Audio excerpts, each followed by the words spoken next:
What's going on, people? You are on the lifeboat. This is Captain Calhoun speaking. Classically, I'm going to do some classic lifeboat today and classically missed the button because I was reading on my other screen. But hey, welcome in. Today's going to be a good episode. We're going to do some classic lifeboat stuff. I know we've talked a lot about relapse and relapse prevention recently, so I won't beat it to death.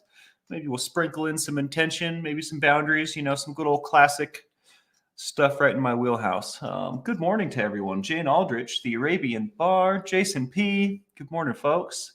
Body Illusion, finally making a live. I'm so happy to see so. Mocked, hello. Good to see you. Robin Miners. What's going on, folks? Family, good to see you guys. Yeah, we're going to talk a little bit about relapse prevention today. Most people don't know that relapse is happens in stages. And when you actually partake in your drug of choice, that's stage 3 of relapse. You've already been relapsing for quite some time. When you finally get around to the part that most of us consider a relapse, you've already been relapsing for quite some time. And we're going to break that down for you. The 3 stages of relapse are emotional relapse, mental relapse, and physical relapse. We probably don't need a reminder on what physical relapse is, right? That's stage 3. That's when we actually screw the pooch.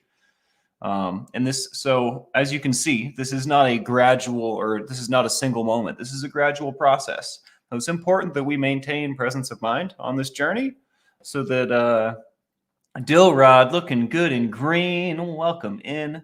Tina Marie, there's a roach in my breakfast. What's going on? And you're dead. Anyways, Flick Fox, good to see you. Nicola E, welcome in. Heck yeah, guys. I love seeing the green text pop up. That means I'm doing something right. This is not a single moment. This is a gradual process, all right? You may set yourself up for future relapse in stage 1, which is emotional relapse. So what happens in stage 1 is you're most likely going to be isolating. Maybe you're holding on to your emotions and not processing them properly. You're most likely taking others' inventories. And let's break that down for a second. Taking someone's inventory is saying they shouldn't be doing this. They would do a lot better if they did this. I think that it is much more productive to bend your mind. That's not the right way to say that. I think it's much more productive to use those sentiments on yourself, because what do we have control over in this world? Well, simply ourselves. We don't really have control over much else. We have control over what we do, what we think, what we say, right? How we feel to some degree, with the thoughts as well to some degree, right? But I definitely don't have control over you or my friend or my dad or anybody, really. I have control over me, and that's about it. I might have some influence in some more areas, but definitely not control. So if I'm the only thing in my control, that's what I'm going to focus on. So taking someone's inventory refers to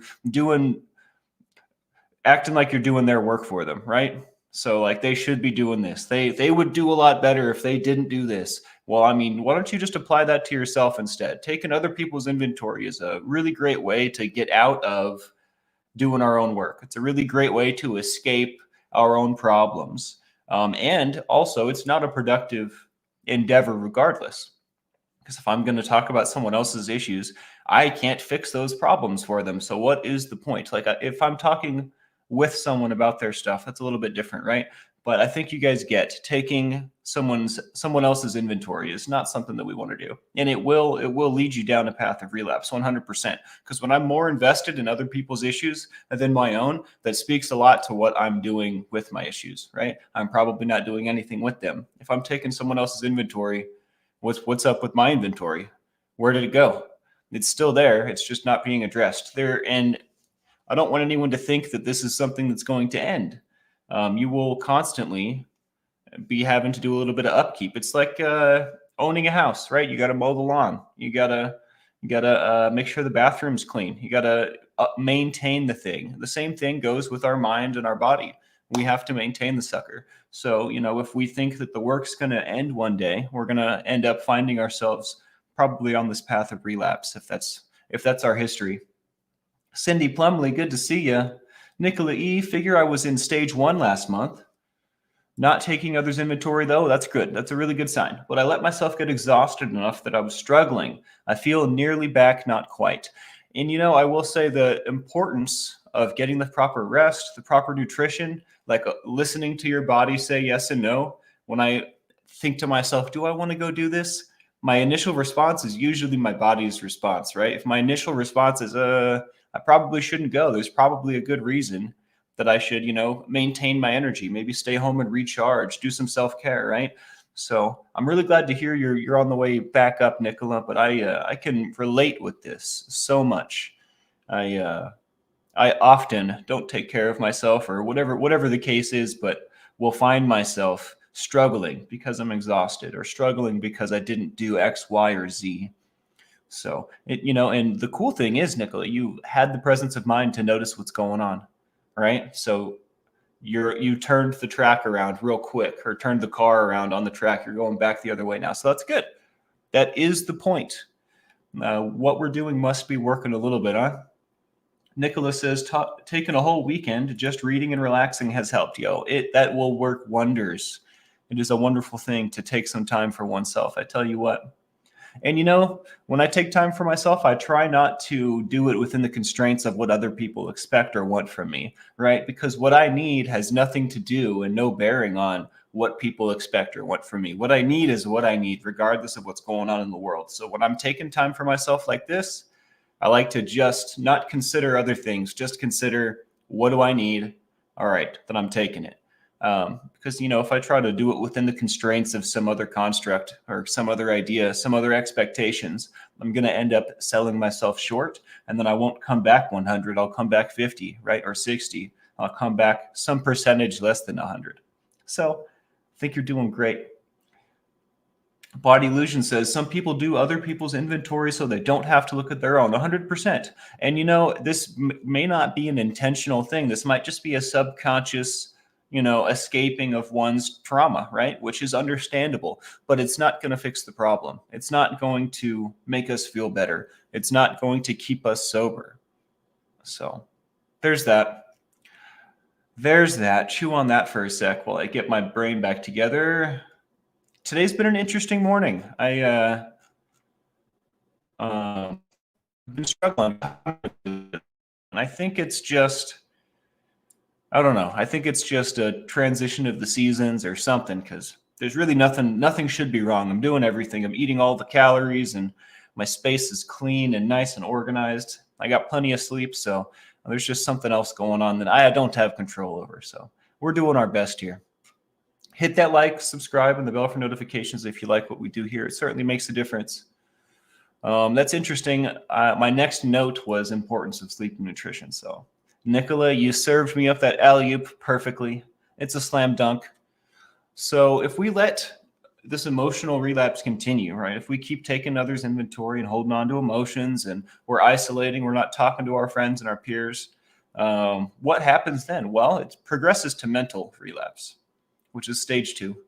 Stage 2 might be you considering using, right? Maybe it's just a passing thought, but you're having those thoughts again. Maybe you're having past use association. You're going through your normal day, and something happens, somebody says something, but it reminds you of a time where you used to use, right? Past use association. And at this point, your point of view, your perspective, the way that you're viewing the world is going to start to skew. It's going to start to look a little different. Everything's going to look a little different. The decisions that you feel like you should make are going to be made in a different framework, right? The way that I view the world has a whole lot to do with the decisions that I make, with the places that I go, the things that I say. So when my brain chemistry starts to shift because I'm not taking care of my business, and it starts to shift in a negative way, this isn't good. Because even, again, I think everyone's doing their best all the time. So when I'm in this stage of mental relapse, my best is most likely, well, I don't know if most likely is the right way to say that, but it's potentially harmful to myself, to others. At this point, when I'm not viewing the world properly, right? I'm viewing it through this kind of relapsey lens. Maybe I'm lying. Maybe I'm making plans to go used, but there's definitely, it feels like something else is driving the car at this point. I'm not saying that I'm out of control necessarily. But, when I'm viewing the world in such a way, what I think is right might actually be very harmful. And I think you guys understand what I'm saying. I don't think I need to beat this one up too much. Mocked says, I just walked around barefoot in the sea and almost fully back to the car, and it's like a fast recharge. I tell you what, Mother Nature is powerful.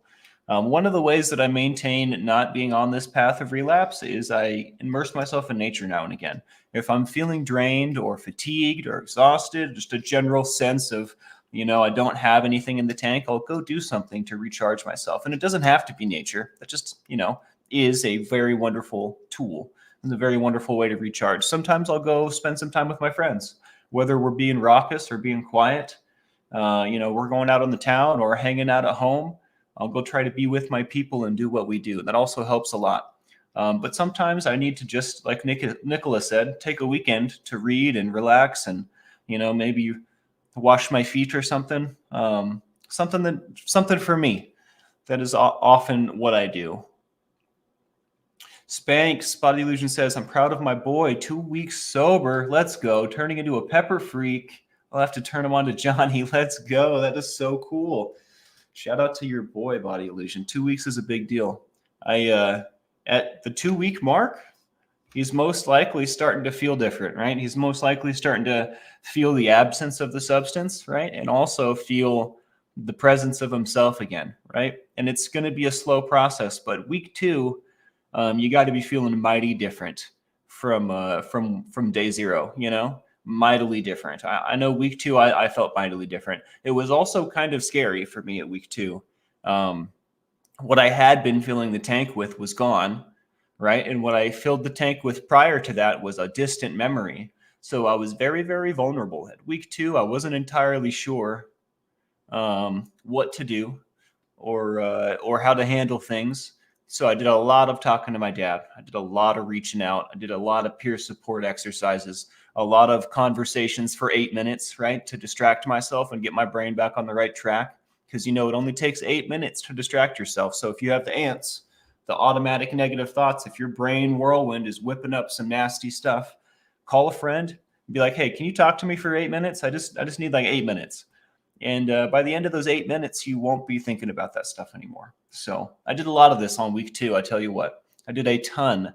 And also on week 2, I was exercising more and more regularly. I won't say that I was doing some good adherence at this point, but getting those chemicals moving in the body and in the brain was a huge boon at this point. So if I have any words of wisdom for your boy Body Illusion, it would be talk to your family, talk to your friends, right? Let them know how you're doing, even if you're not doing good, and do something exercisey. Get the body temperature raised up a little bit. It does wonderful things to the brain, especially in early recovery. Yadira, what's going on? Welcome in. Blessed to Crochet. Hello, hello. Always a pleasure. Amish country. Okay. I love fall leaves. That's something I'm going to miss very, very much about Utah. The mountains, when the leaves change colors, are something else. Going and having breakfast up at Silver Fork Lodge with my grandparents is one of my favorite things in the whole world. Especially in the fall season. I'm going to go visit again. It's weird. I've visited twice since I moved. I haven't even been here a year yet. And I've been back to Salt Lake twice already. I'm already planning a third. And I would like to be able to get there for the leaves, but I don't know if that's going to happen. Cindy Plumley says, when I quit smoking, I can breathe a lot better. Let's go. Yeah, I tell you what, stairs used to be the bane of my existence. And I was a very young man when I realized that. And I also realized it was probably because I smoked so many cigarettes. So I don't miss them. Although sometimes I smell them and I do miss them momentarily. I'm like, that smells good. Other Restrained, hello, welcome in. Talking a little bit about relapse prevention and the relapse cycle right now. And also the fall leaves, because how can we not talk about that? All right, so mental relapse, just to recap. maybe we're considering using, right? That the sickness is passed to our brain. Passing thoughts, right? Maybe it's just in our mind somewhere. Maybe we're having past use association. Things are coming up in real time that are reminding us of times we used. Our perspective is starting to skew, right? Things are starting to look a little different. You won't notice this part. It's just what happens. In hindsight, we notice, but in the moment, it's going to seem normal. Everything's going to seem just fine. But believe me, your view is starting to skew. Your perspective, the way you're viewing things, is starting to shift a little bit more to a side we don't necessarily want. Maybe you're lying and maybe you're making plans. So after this, if we allow this to continue, it progresses to physical relapse. And this is use. This is when we use. And there's not a whole lot to say about this one. If we've gotten to this stage, we have been screwing up for a while, right? And we can progress through these stages quickly, but we should be able to catch it at stage 1 or 2, right? The symptoms, the signs are pretty blatant, right? If I'm having past use association and I'm having passing thoughts, if I'm considering using even in a passing manner, like that's a red flag, right? And it doesn't mean I did something bad. It just means I have something to address. It just means I have some work to do. It just means that, maybe I thought something was under control and it isn't, right? Maybe I thought I had something under wraps and it ain't.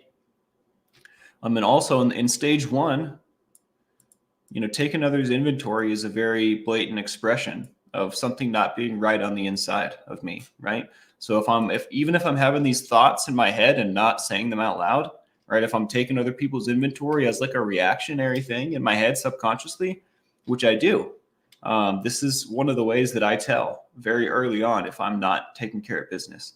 If I start to judge other people for like stuff that has no effect on me, or even for stuff that does have an effect on me, it doesn't matter. It's not under my control. It's not up to me, right? So why am I worrying about it? I need to let go of the things that are not in my control to find that serenity, that inner peace, right? So that's one of the earliest signs that I can find. Also, if I'm not journaling, if I'm not writing my thoughts and my emotions down, it's a bad sign, right? If I'm not journaling and I realize that, I immediately get back on that train because that will start this process for me every time. Not journaling will start this process for me. And isolating is weird for me. I spend a lot of time alone, but I make sure to get out and be social when I have the opportunity to. But isolating is different because I'm not an entirely social creature, right? I definitely thrive in social environments, but I need my alone time more than I need my social time. So that's not necessarily a bad sign. I do start to feel a certain way when I've isolated too much, though. And it's important for me to pay attention to that. If I start to realize that I'm itchy and I'm irritable in my own space and my own comfort, that's a problem, right? That points to a deeper seated issue, which is probably me not taking care of myself very well, right? Or maybe I'm not getting the proper nutrition. Maybe I've been skipping exercising because I'm choosing to be lazy. Whatever the case, it's going to make me start to feel itchy and frustrated in my own space, in my sanctuary, which is a place where I should never feel that way, right? That's a place where I heal that. That's a place where I come back to a balanced state. So when my sanctuary isn't working right, if it's not having that effect on my mind and my body, I know that I'm missing something. There's something else at play. And that's often how I realize where the nose of my plane is headed is how am I feeling in my sanctuary? How am I feeling in my safe space? If I don't feel good in my safest and most comfortable of places, there's something wrong. And because it shouldn't be that way. I feel very comfortable and safe in my space unless I'm dropping the ball, unless there's something going on, and this is how I tell. Good book and good food. Some of my favorite things. Encarna Soul, good to see you. TKK, good to see you, Anna.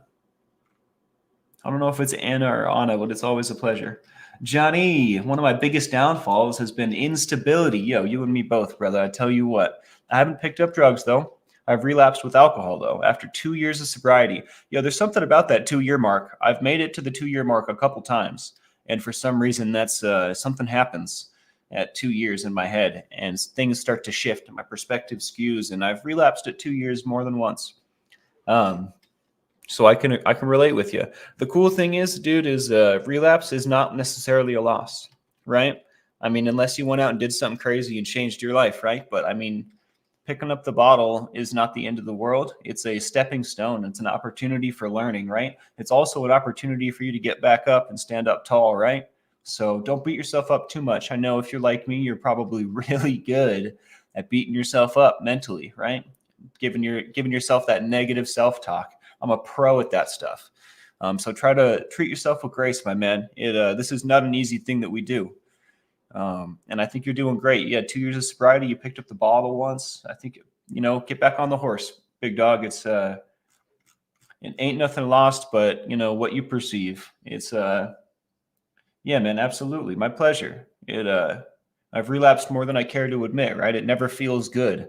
And like the whole counting days thing has to start over in my head, right? That's like a construct that I've built. Like if I've relapsed, I can't continue counting time. I'm not going to tell you what to do. Whatever way you can structure the way you think about it in your head to succeed, go with that, right? If it's going to bum you out that you got to stop counting days, don't stop counting days, right?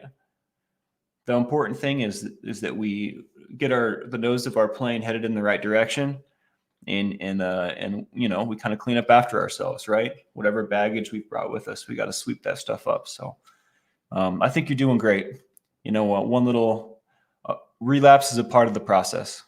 So yeah, man, I'm glad you're here. I mean, that says a lot too. So thanks for being vulnerable and sharing that with us as well. I don't mean to take so much time to talk about it. I don't mean to put you on the spot, but I appreciate you, Johnny.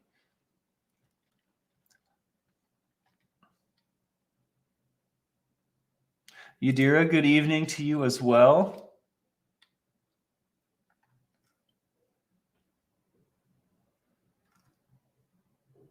Reading. When I go off like that, I lose my place, so then I go back and read stuff. That's what I'm doing.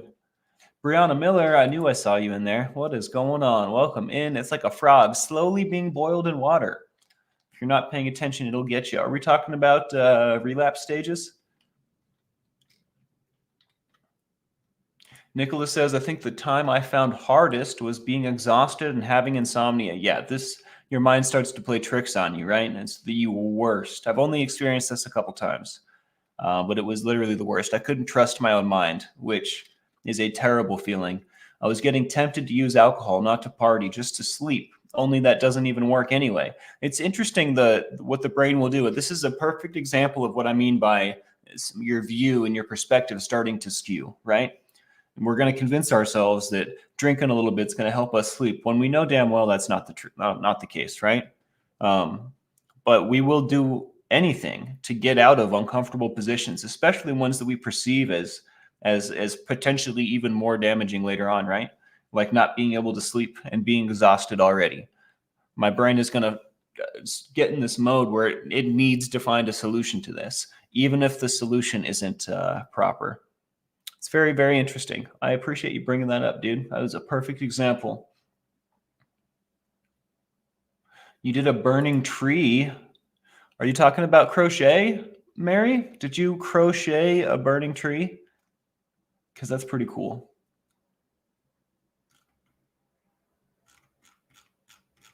And since we're talking about, thank you for saying that, Johnny. I appreciate you in the show. One of my biggest downfalls is like resting on my laurels. Have you guys heard this term before?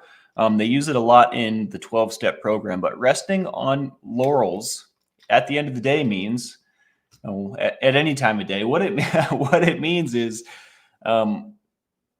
like getting comfortable and stopping doing the diligent work that I've been doing, right? Because in early sobriety, in early recovery, we are chasing it, right?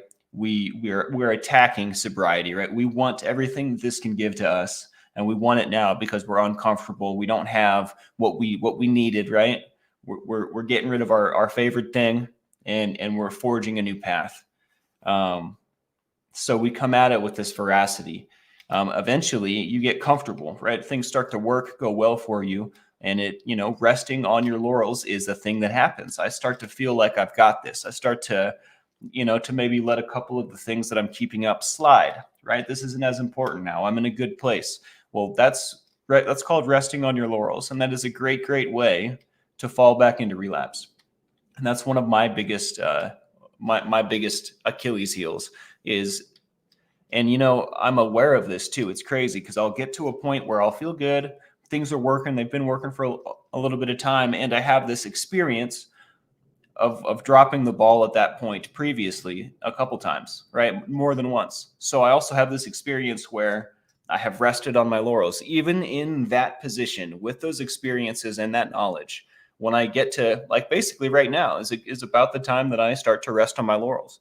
And when you see me struggling with my routine, when you see me struggling to do the same things that I'm attempting to do every day, it's because there's this part of me that's fighting, like, you don't need to keep up that diligence so much anymore. And there's this other part of me that says, yeah, I do. We know what happens when we don't.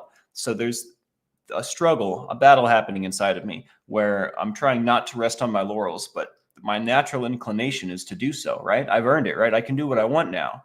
And I don't know exactly what that is, but that is one of my biggest downfalls is the ability to maintain my heading, right? Because I know what happens when I don't, but that knowledge isn't enough to save me from hurting myself. Complacency is danger in disguise. Absolutely. Complacency is a great word to replace resting on your laurels. Getting complacent. That is a much easier way to say that, isn't it? Deaudrey Gore, good to see you. Heard a joke today that I think this crowd might appreciate. When a codependent person dies, someone else's life flashes before their eyes. That's pretty funny. That's pretty funny.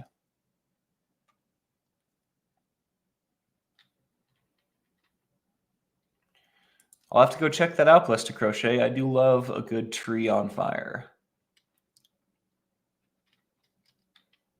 Filled in your second journal. Let's go. Been working hard, huh? I'm proud of you. Good job, Nicola.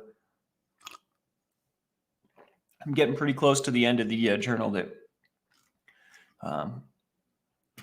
Jimena got me. It took me a second there. I don't know what's going on. We were talking a bunch yesterday too. Well, guys, let's see what else I got. I'm getting pretty close to the end of the information that I have, so we can hang out for the second half. Yeah, there's always hope, right? There's always hope. Don't ever feel like this is the end of the road, right? There's always a way. There's always a way forward. There's always hope, even if you can't necessarily see it right now. So this is the portion where I talk about prevention, the way that we stop this process from happening, or the way that we stop it in its tracks once it's already happening, is to connect. On this channel, we believe connection is the opposite of addiction. We believe in harm reduction, right? And, not to take anything away from the 12 steps, because they helped me a ton, right? The 12-step model has been great, but, complete abstinence isn't realistic for a lot of people in a lot of situations. And, I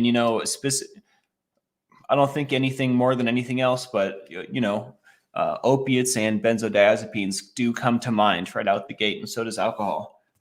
For things that harm reduction and works really well for. I'm not saying that it doesn't work well for other things. I'm just saying I think that those jump out at me as things that could really highly benefit from, or addictions that could really highly benefit from some harm reduction, right? Just doing a little bit better than I did yesterday. And honestly, that's kind of how I like to live my life. In all things, I try to just do a little bit better than I did yesterday, right? So we believe connection is the opposite of addiction. So that's why we get together here. We talk with each other at least once a day, most likely more than that, right? We talk with each other, let each other know how stuff's going, ask about our friends, how they're doing, just kind of check in, keeping up, keeping each other accountable by showing up and being genuine, right? Kellyanne, good to see you. Also, so on top of connecting, we are going to communicate. We're not going to hold emotions and knowledge and things that we're feeling inside. We're going to tell them to our significant others. We're going to tell them to our friends. We're going to tell our peers how we're doing, right? We're going to communicate. We're not going to keep stuff to ourselves, because that's how we silently drown.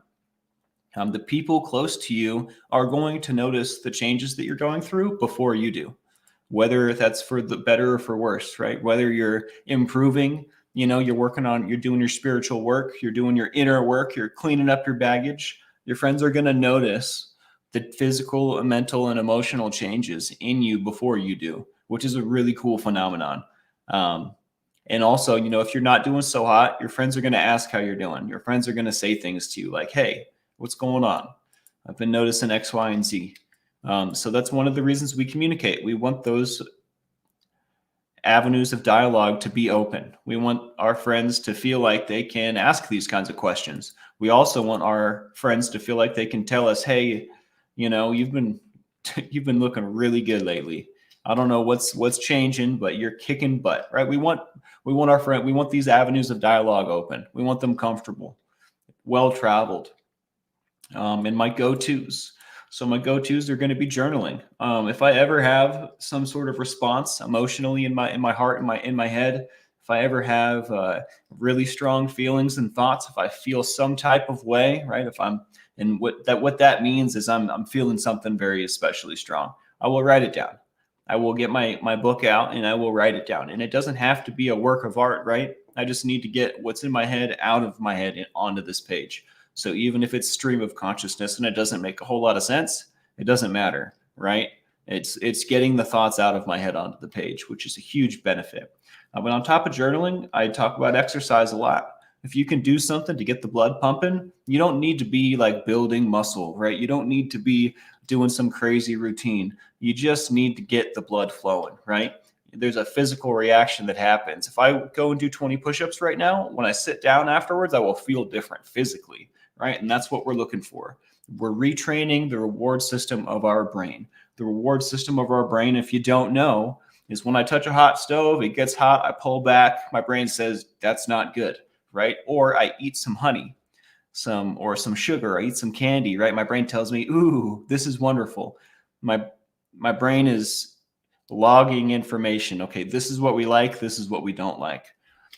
When we're coming off of a deep, dark drug addiction, substance addiction, we're in early recovery, our reward system is broken because what has been setting off those responses for so long has been an artificial substance, has been whatever our DOC, drug of choice, was. So that's why nothing feels good. That's why everything feels crappy. That's why the world looks gray, because your reward system's not functioning properly. So getting some exercise, basically hitting that lawnmower pull start on the reward system, the manual, pull lever, that's exercise. That's doing novel things, doing things for the first time, right? Doing things you've never done before. These two things are great tools to jumpstart and restart your reward system in your brain. And it's necessary. This is absolutely necessary. Imagine trying to be sober and not being happy, not being able to find happiness, not being able to find joy. It's not going to work, right? These things are all just equally important as each other. They're all going to assist you. And I don't think that you can do without any of them. You might be able to substitute something for the journal, but I would recommend not, right? You can do voice messages. I know people do that, but it's hard to go back and listen or go back and read and find a headspace that I was in on a specific day, right? When I'm trying to do past research to fuel my future endeavors, it's hard to do that with the voice messaging. It's very easy to do so with the journal because everything's dated, right? If I want to see how I was feeling right before Halloween last year, right, I can go ahead and do so. It's in my journal. So there's that. And service work is my last little go-to. When all else fails and I'm still feeling crappy, I've tried this, that, and the other, and I can't get out of my head, I'd go do something for someone else. I'd go do something selfless, whether it's volunteering down at the homeless shelter kitchen, which I would not recommend, but I've done it. Whether it's, going to church with my grandma and helping her set up stuff, because she's involved, whether it's, going and mowing my grandma's lawn, right? Or doing someone else's dishes, going over to my friend's house and doing their dishes for them. Whatever it is, if you can do some service work, something for someone else, not only will it take you out of your head, so you can't be focused on those automatic negative thoughts anymore, but it will make you feel better. It will also stoke that reward system in your brain. It'll make you feel fulfilled and you're doing something wonderful. You're putting out good into the world by doing something for someone else. So when all else fails, service work always comes through. Clutch for me. Brianna Miller has a question. How long until your brain resets those happy chemicals? This is a great question, and it's going to be different for everyone. When you consider that we're all unique, so my answer's not going to be that great because everyone's different. But to illustrate that better, not only are we all unique and different, and our brains are all differently structured and whatnot, and we have our own unique experiences, but on top of that, what we've done to our bodies is also unique, right? My DOC is different from yours. The amount of time that we used is different. Our et cetera, et cetera. The damage that we've done to ourselves is unique. So I think that you're most likely going to be experiencing fluctuating levels of happy chemicals for some time. I would imagine years, right? I know people that have 20 plus years sobriety and they still fluctuate. They still have trouble sometimes, right? So I don't know if it's ever going to be perfect, and maybe it's not meant to be, but I imagine at least for a few years it's going to be a little rough, right? I'm almost to 2 years. I still have hard times. It's going to happen. My dad probably has a more concrete scientific answer to this. This is not something I have off my hip, though. Nurse Holly says, I've been sober for 3 years, no relapse, been miserable ever since. That is so sad. Have you found new hobbies? Have you gone out and sought your own joy and tried to figure out exactly who you are and what you want to do? Because often I find that when we get sober, we no longer know what we want, what we like, and who we are. And we're kind of just left with this empty husk. And if we don't fill that husk with something else, we can't be happy. It's good to meet you, Nurse Holly, by the way. What if service work is what you do for a living? Well, then it's not very fulfilling, is it? And that's not.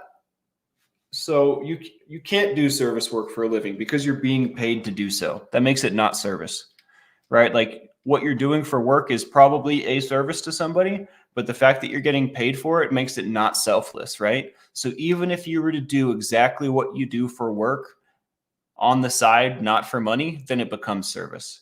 So you need to find something that you're not getting paid to do for service work if you're trying to do it. That's my opinion. I hate saying those words. You need to, because I don't know, right? I do know, but I don't like telling people what to do because it's your life, right? You make your decisions, but the part of that's the problem is the making a living. I'm not saying stop making a living. I'm saying if you want to do service work, you have to not be paid for it. 100%. You can do what you do, especially if it's what you enjoy doing. I imagine you enjoy what you do for work. You could just do that on the side pro bono. That would be a wonderful mainstay. Izzy E, what's going on? Welcome in. I believe it is like 21 days. They say a couple different things. They say 21 days. They say 2 weeks. So I've heard some people say 7 days straight for a new habit. So it is something. There is some science to that. But as far as what was the original question? Now I have to remind myself. To reset the happy chemicals. That can take an inordinate amount of time. As long as we're practicing, though, it will incrementally get better. So it's not like one day we'll arrive at a place where everything's working great. It's just going to get a little better and a little better and a little better. Before you know it, it's going to be working just fine. And that's what matters. Absolutely, Nurse Holly. I hope that you find some outlets for service, as well as find something that can light your inner fire, right? Find some joy. If I couldn't find or manufacture my own joy, I wouldn't still be sober. You know what I mean? Like it, and I'm not saying don't be sober. I'm saying the importance of finding your own joy, finding what gives you joy, and then creating that for yourself is of the utmost importance. It's so important. And on top of that, Nurse Holly, we all deserve to be happy, right? We all deserve that joy. So go out and chase it. And please let me know what you find. I would like to assist if I can as well. I'm full of ideas, but I think you got this. You've got 3 years sober, white knuckling, and I think we can convert you to a full blown successful I don't know what I'm trying to say. I think that you're right there. You're right there. I think you can just hop over the fence and you're just fine.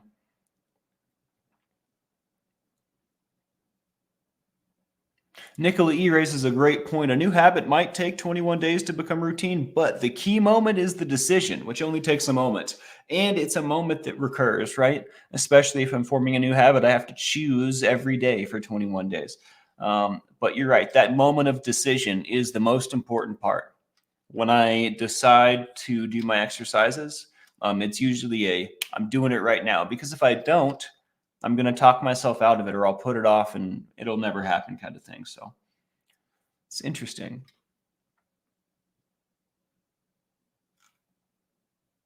Wow, this song is amazing.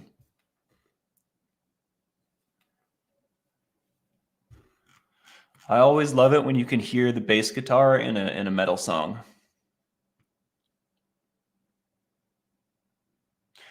Tina Marie says that new person you become in recovery is actually the real you, able to show without addiction. Let's go. I love this. Kellyanne says, may the golden light of the autumn sun shine healing balm on your soul this day. Well, thank you for those wishes, Kellyanne. How beautiful. How beautiful. Oh, this is a good time for me to say this. My dad's going to be on the Sean Atwood show at noon local time. So it's 9:47 right now here. So in 13 in 2 hours and 13 minutes, my father's going to be on the Sean Atwood show. Go check that out. I know you guys love him when he's on there. They really do magical work together, don't they? Blessed to Crochet, thank you so much for putting up. Are the best. We have the best mods in the biz, folks. I can't be grateful enough. Like, I'm just eternally grateful to my mods. They're so BA. I was gonna say the full word there. They're so awesome though. And shout out to all the new people I met today. It's wonderful to meet you. Please come back. This is a great place. This was a classic lifeboat episode. We also do other things, but this is the mission, right? The mission is to spread connection, spread recovery, and love. Good message as far and as wide as possible. So if that's something that you're into, the boat's a place for you. Welcome aboard. Annika, what's going on? Hey guys, I wish I didn't miss today. Hope you're all doing well. Well, I'm doing great. I can only speak for myself. It's good to see you, Annika. Hell yeah. I'm sure you'll catch the next one. When I don't post it a half hour beforehand, I don't think the notifications go out. I'm pretty sure. Absolutely, Body Illusion. I promise I will always come back to basics, even if we get a little off base sometimes. I think you guys, you know the deal by now, but I'm dying to come back to basics. Like, I want you to know that if I'm ever not doing a classic lifeboat show, I cannot wait to come back and do a lifeboat show. They are my favorite. But the other stuff serves a great purpose. And it's taken me a long time to really understand and fully comprehend and accept that. But what my dad's doing with the other stuff is bearing great results. So I think I'm also going to start doing some stuff like that. But, in my own way, right? I don't necessarily need to do true crime. We can just do things that light my fire, right? That lights his fire, lights your fire. What else lights our fire? Well, we're going to do the art stream. We're going to figure that out. I'm really excited to do so. I'm going to be getting it ready today. So I'm thinking tomorrow is probably a good bet, right? Tomorrow for the art stream. And I don't think I'll do it in the morning. I think we'll do it separately from our normal show, even though I could probably get away with just doing it for our normal show. I don't want to. So we're going to do 2 tomorrow, most likely. But maybe we're lucky and I do it later today. I don't think so. But I'm pretty excited. It's coming up rapidly. I just need a couple more materials, a couple more supplies, and then a little bit of moving stuff around. And that's about it. So, come on, baby, light my fire. We decided to commit ourselves to 3 months of permanent parking spot by the sea in our favorite ice cream shop, hence committing ourselves to self-care. Mocked, I love how you put that, I have to say. I love ice cream too. That's pretty cool. Hell yeah, I'm super stoked to hear that. That made me smile.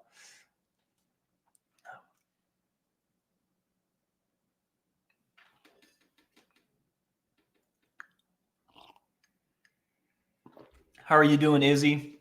Tell me about stuff that's going on with you right now, if you don't mind. I didn't mean to tell you what to do. I humbly accept no's and yeses. Sean Atwood, that's right, in about 2 hours. What's everyone's favorite ice cream? Black raspberry. Oh my. Where do you get that? I want some of that. I really like mint chocolate chip. I know it's a weird one, right? But and I like fruity flavors like strawberry or any sort of sherbet. I'm a big sherbet guy. But other than that, mint chocolate chip's pretty fire. I like to get the Tillamook brand, and I'll get whatever fruit one I haven't had recently. So they've got a peach cobbler one. They've got which is so good. They've got a huckleberry vanilla, which is crazy good. And they've got there's another couple, Marionberry pie. That one's fire. Pistachio ice cream is pretty out of control, isn't it, Yadira? I'm a huge fan. It's hard to go wrong with ice cream. When I was a kid, cotton candy ice cream from TCBY was my favorite. You can get it. Bluebell makes cotton candy ice cream. There are some companies that make it different. They've got like chunks of sugar, like the one that's pink and blue and just tastes like sugar. That's the one. There's no chunks. It's just creamy cotton candy ice cream. That used to be my favorite, but I think I'm growing out of it. Baseball nut from 31 flavors. That does sound fire.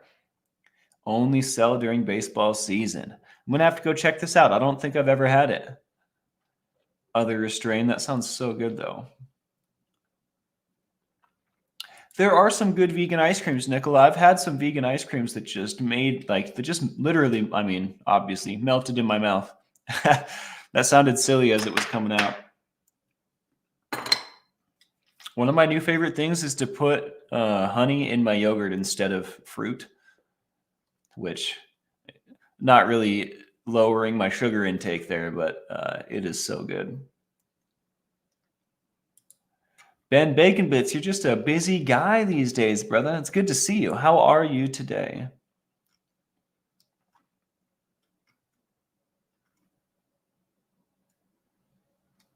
Super Hots are in the dehydrator. Outside for everyone's safety. Let's go. Heck yeah. I tell you what, that sounds like a fun day today. That's a fun Monday activity right there. I want some ice cream now too. I did have breakfast, but I didn't even have a full breakfast. Already thinking about salted caramel and grandma's vanilla pudding. Oh my. You guys, oranges and cream. I don't know if that's the right way to say that. That's a great flavor too. Another idea for the crafting crew, maybe have some crew members come on that do things that are crafty, and then you're doing the connections and crafts. We could definitely do that. And kind of like the way the ripples was like an idea that we had, and then we kind of like did a bunch of stuff with it, and it became what it became. I'm looking at this crafting thing like that. Like we could do so much and go so many different directions. So I'm just gonna baby step it. I'm gonna do this stream with the acrylic painting. We'll see how it goes. I definitely think I would like to have some crafty. We have a lot of crafty people on the boat. Literally, I think we all have hobbies, right? So, I mean, I know you crochet.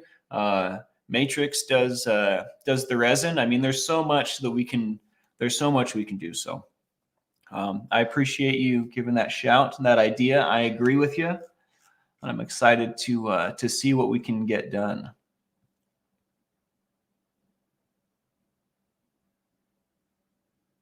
Isn't tiger's blood like coconut and something else? I forget. Physical prop and costume crafter. I would love to learn how to do that better because I always have these wonderful costume ideas for Halloween. Like, for example, I want to be Roronoa Zoro from One Piece, but I feel like I won't do it justice just yet, so I've been putting it off. Oh, okay. You're one of my people, other restrained. Have you seen my fire stuff? I don't eat or breathe. I just want to talk about fire breathing for a second. There's a small percentage of people on the planet that are fire performers. There is a small percentage of fire performers that breathe fire. Fire breathers are the elite of the elite, and I'm always in awe when I get to see some fire breathing, I have to say. So thank you for being a crazy, awesome character of the restrained. I appreciate you. I'm happy to learn this about you. I guess there's fire in your thumbnail. I just need to pay attention a little, huh? Yeah. I'm realizing that slowly right now that your profile pic is an 8 fire dragon breath. Yeah, good on you, bro. Good on you. Holy crap. One of my favorite, well, I guess not one of my, I've seen a couple clips of breathing where people will share breaths, right? There was one where there was like a tiered staircase where like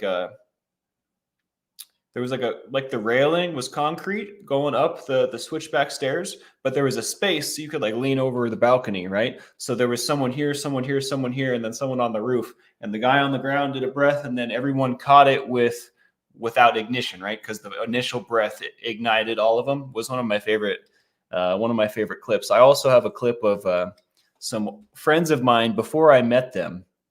We're all getting together and breathing fire together, and they went in a circle a couple times, which I thought was pretty interesting. It's always cool to see what you can do with stuff like that. Yeah, dude, the circle, like doing a couple times, like they must have saved a little for like the second breath. Like there's fire breathing never ceases to amaze me. And that's without, I've seen some stuff at Burning Man that was just ridiculous. Like I can't imagine these people live, breathe, eat, sleep fire, which I love it. But I'm not that committed, I guess. But yeah, man, maybe one day we'll get the opportunity to get together and fart around. I would love that. But regardless, it's my pleasure to finally get to talking with you. Oh, that's right. Others Restrained is your son. Okay. I have a hard time with my memory sometimes, so please have patience with me. That's right. Thanks for reminding me, Body Illusion. I forget stuff. Carry on. Good to see you. Is your son located in where I'm located, Body Illusion? Do I remember that, or was that someone else? Because if that's the case, we could hang out. We could definitely hang out. Right now, all I've got are my nunchucks and my mini staves. Though I left my big stuff in Utah because I didn't want to fly with it. So until I go back for those fall leaves and some sweet Takara action, I can be. Well, maybe I'll have to get together with you guys and talk about things so we can figure it out. Because I'd love to meet you in person and fart around, dude. And I think that would be really cool. Especially you're 2 weeks in, right? So it'll be a good thing to make some new friends, have some new experiences. Literally all the stuff we were talking about today, we could do. So no pressure though. Do your thing. I get it. I'm a very private person, so I accept yeses and nos humbly. First time from Liverpool, Maddie Williams. What's going on? Welcome in. I think I'm about to shut it down, unfortunately. Just working my way there slowly. Hit that like, subscribe, and the bell for notifications if you like what we do here. It certainly makes a difference. Is Utah pretty this time of year? Asks Johnny. It is beautiful. When the leaves start changing, it's hard for me to think of something more pretty. Okay, I hear you, Other Restrained. Interesting. That's really good to know. I guess I have Body Illusion. I have your mom's contact information, so I'm gonna reach out to her and see if I can get in contact with you through her, because I feel like that's my easiest avenue to do so. If you're all right with that, I'm gonna go ahead and do so.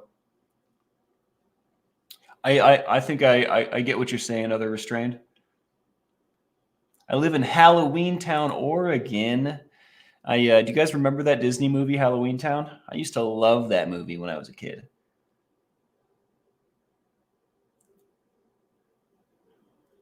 In Utah, so Salt Lake's in northern Utah. I don't know how. My geography's not great.